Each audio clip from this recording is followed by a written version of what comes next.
मेरा नाम सुरेश है। मैं एक बड़े शहर में नौकरी करता हूँ। घर के हालात ठीक ना होने के कारण हमेशा से मुझ पर घर की जिम्मेदारी रही। इसलिए प्यार और लड़की कभी मेरी जिंदगी में आई ही नहीं। लेकिन अब 1 महीने से मुझे प्यार क्या होता है इसका एहसास हो रहा है। मैं जिस फ्लैट में रहता हूँ वो एक सोसाइटी में है और मेरे फ्लैट की बालकनी से मुझे रोड के उस पार एक लड़की अपने फ्लैट की बालकनी से बैठी देखती ही रहती है। शुरुआत में मुझे लगा था कि यह मेरी गलतफहमी है, लेकिन जब यह बार बार होने लगा तो मुझे यकीन आया कि शायद मेरी तरह वो भी प्यार की तलाश में है। मैं अपने ऑफिस से शाम 6 बजे आता और आते ही सबसे पहले बालकनी में जाता। मेरे आने के ठीक 5 या 10 मिनट बाद ही वो आ जाती और अपनी बालकनी की चेयर पर बैठकर एकटक मेरी ओर ही देखा करती। हम दोनों कभी एक दूसरे की तरह देखते, कभी देखकर हंसते। हमारे फ्लैट की दूरी इतनी थी कि हमारी आवाज़ एक दूसरे तक नहीं पहुंच सकती थी। शुरुआत में मुझे लगा कि मैं पागल हूँ, लेकिन फिर धीरे धीरे मुझे यह अच्छा लगने लगा। हम दोनों करीब 1 घंटे तक ऐसे ही एक दूसरे की तरह देखा करते। फिर वो अंदर चली जाती। मैं ऑफिस से छुट्टी लेकर कोशिश करी कि शायद दिन में कहीं वो नीचे मुझे दिखाई दे तो मैं उसके सामने जाकर उससे बात करूं, लेकिन ऐसा नहीं हुआ। दिन में वो मुझे दिखाई ही नहीं दी। हमारे मिलने की जगह थी बस वो बालकनी और हमारा एक दूसरे को लगातार देखने रहना। मेरे रूम में मेरा एक पार्टनर भी रहता था। मैंने कोशिश की कि उसे ना बताऊं, लेकिन उसे धीरे धीरे पता चल ही गया। अब वो मुझे तरह तरह की राय देता रहता है। वो मुझे कहता है कि लड़की को एहसास तो करा कि तू उससे बात आगे बढ़ाना चाहता है। इस तरह दोनों कब तक बालकनी से एक दूसरे को देखा करोगे। उसने मुझे राय दी कि मैं एक दूरबीन से उसे देखूं तो उसका चेहरा भी साफ दिखाई देगा और उसे भी क्लियर हो जाएगा कि तू उसे पसंद करता है।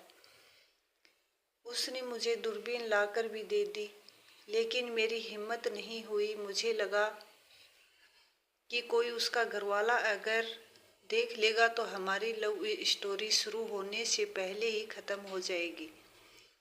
सिलसिला यूं ही चलता रहा। मैं बालकनी में उसे देखकर ही खुश था, लेकिन अब मैं भी चाहता था कि बात कुछ आगे बढ़े। फिर मेरे दोस्तों ने एक आइडिया दिया। वो एक सेल्स कंपनी में काम करता था जो वाटर प्यूरीफायर बनाती थी। उसने कहा कि हम दोनों उस बिल्डिंग में सेल्स के लिए जाएंगे। मेरा मन अभी भी विचलित था। मेरे मन में सवाल थे कि कहीं उससे मिलकर मुझे जो अभी खुशी मिल रही है वो भी खत्म ना हो जाए। लेकिन अब मिलना जरूरी हो गया था। उसे भी एहसास होना चाहिए कि मैं उसे देखना चाहता हूँ। आखिर वो लड़की होकर पहले किसी भी बात की पहल तो कर नहीं सकती। आखिर मैंने अपनी दोस्त की बात मान ली और हम दोनों उसकी बिल्डिंग में जा पहुँचे। उसके फ्लैट के सामने जाकर मेरे पेट में जैसे कई तितलियां उड़ने लगी। सोच रहा था कि कहीं हमें देखते ही उसके घर में से कोई ना कहकर दरवाज़ा बंद ना कर दे। जी तो चाह रहा था कि वो ही दरवाज़ा खोले। दरवाजे की बेल बजाई। दरवाज़ा कोई अंकल ने खोला था। मेरे दोस्त ने अपनी रटी रटाई बात बोलना शुरू कर दिया। अंकल ने कहा, नहीं, हमें नहीं चाहिए। फिर भी वो नहीं माना और कहा कि अंकल आपको एक बार दिखा देते हैं, पानी भी पिला देना। अंकल ने बोला, हाँ ठीक है, अंदर आ जाओ। अंदर हाल में गए। सोचा था कि उसके घर जाते ही वो दिखाई देगी, लेकिन ऐसा नहीं हुआ। बेडरूम के दरवाजे बंद थे। हम लोग अंकल को डेमो देने लगे। अंकल अच्छे थे। हमारी बात उन्होंने सुनी। हम लोग जानकर शाम को गए थे और मैंने सोचा था कि वो बालकनी में जब मुझे देखने जाएगी तो अपने ही घर में मुझे देखकर हैरान हो जाएगी।